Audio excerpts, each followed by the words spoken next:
A história de Caim e Abel, ela vai muito, mas muito além de ser só a crônica do primeiro assassinato.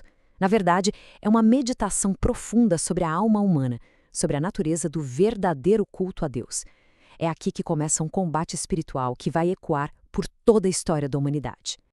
E essa é a pergunta que choca, né? Que fica no centro de tudo. Como é que um ato que deveria ser de adoração, de elevação, pode terminar em assassinato? Para a gente entender isso, a gente precisa tirar o foco do campo onde o sangue foi derramado e olhar para um lugar muito mais íntimo. E aqui, pessoal, está a chave de tudo. O verdadeiro palco desse drama não é um lugar físico, é o homem interior. O conflito de verdade não acontece lá fora, entre dois irmãos.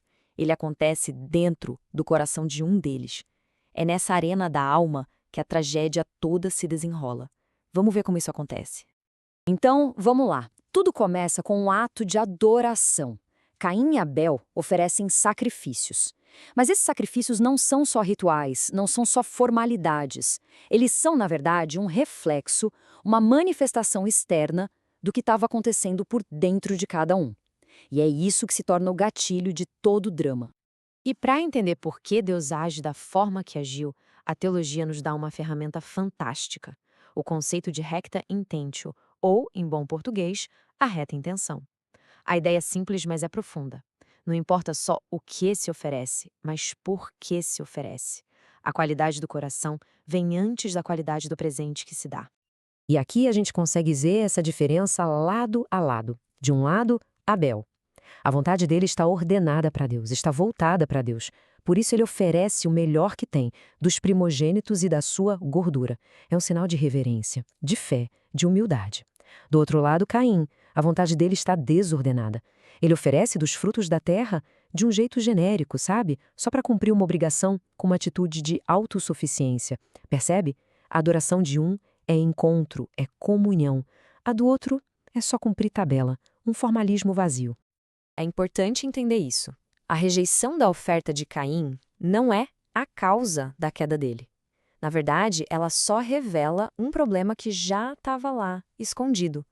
A reação dele à rejeição é o que escancara a doença que já estava na sua alma. E esse momento aqui é simplesmente extraordinário. Pensa bem, Deus não chega condenando Caim. Pelo contrário, ele faz perguntas, ele dialoga.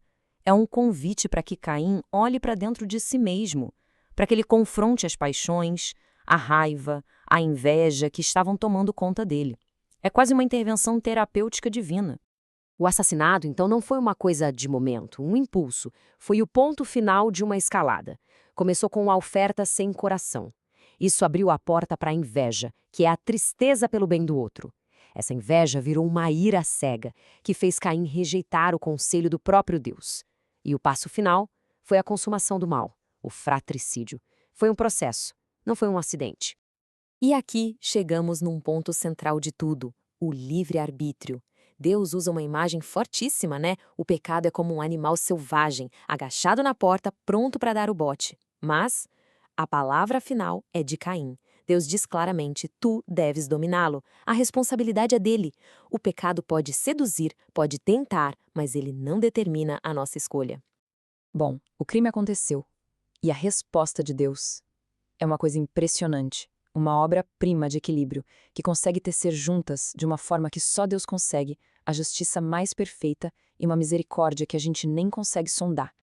O pecado de Caim é tão, mas tão grave que ele não afeta só as pessoas. Ele quebra a própria ordem da criação. Não é mais um assunto só entre Deus e Caim.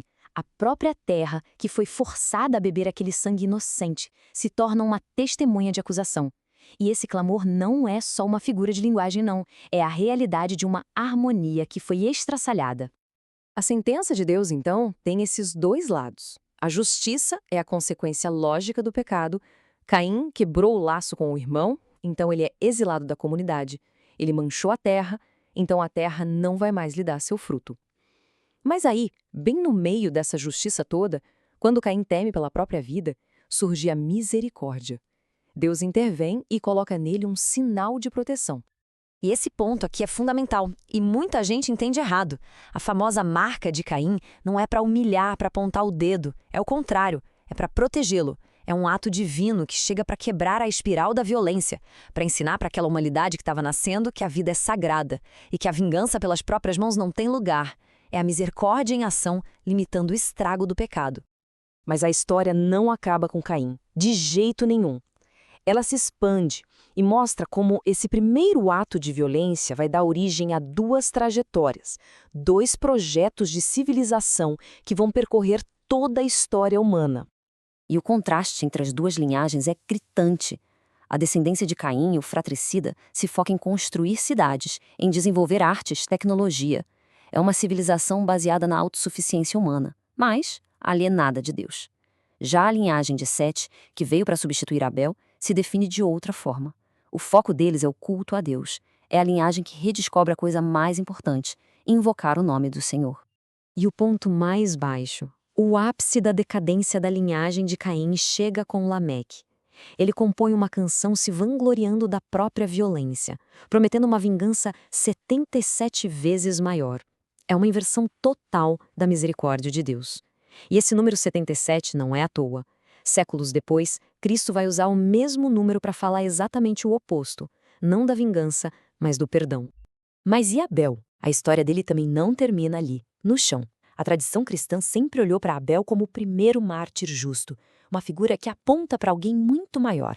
O seu sacrifício que foi aceito por Deus e a sua morte injusta são como uma sombra, uma prefiguração do sacrifício perfeito e da morte do justo por excelência.